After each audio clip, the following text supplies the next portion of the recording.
So right now, my phone is in the phone tripod mount adapter and smartphone remote controller.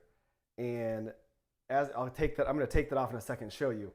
All I did to start this video is press that button. Press that button, it started the video. And now I'm going to go ahead, I'm going to take my phone off of the smartphone adapter. It's that easy. And so as you can see, I have one of those circle lights. So here's what it looks like on top of the tripod. And I like it loosens and tightens. It's very sturdy. And it twists like that so it can go both ways. I actually, you can't, if you can see it, there's another adapter right there. And so I could just use that, but I actually like this adapter more.